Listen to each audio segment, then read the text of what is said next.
Alright guys, macam korang tahu, saya adalah toke perfume terbaru. Hari ni kita nak bagi review dekat talent-talent yang tengah on top sekarang ni. Batch 3, kita ada Capik dan juga Boboy. So hari ni aku nak bagi korang try rating 1/10 berapa perfume yang jual sekarang ni. Aku ada 2 line up. So ini adalah first line up yang aku nak bagi korang try.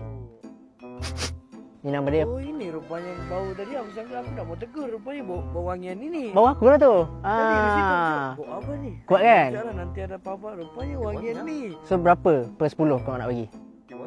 Kalau tak aku nak bagi Boleh tak? Ini boleh roll. Okey, nak bawa lagi satu. Okey, nak bagi satu Betul. Tapi rating ni dulu. Okey, dah full sekarang. Ada yang lagi sedap tu. Okey, tak apa. Okey. Tapi ini tak kuat sangat, so korang kena macam big sniff sikit, macam tarik kuat sikit Oh. So steady Alright. This one.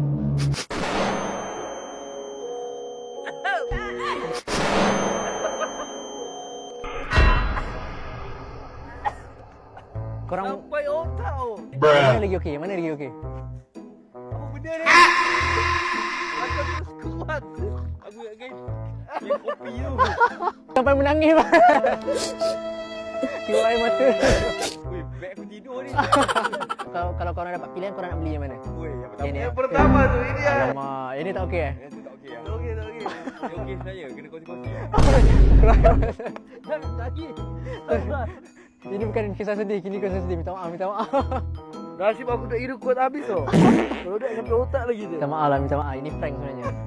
Oh, dia menangis betul tu. Ini bukan jual minyak wangi lagi. Bukan. Astagfirullah. Minta maaf, ini konten terbaru aku sebenarnya. Aku tengah buat prank sebenarnya kat orang. Aduh. Minta maaf.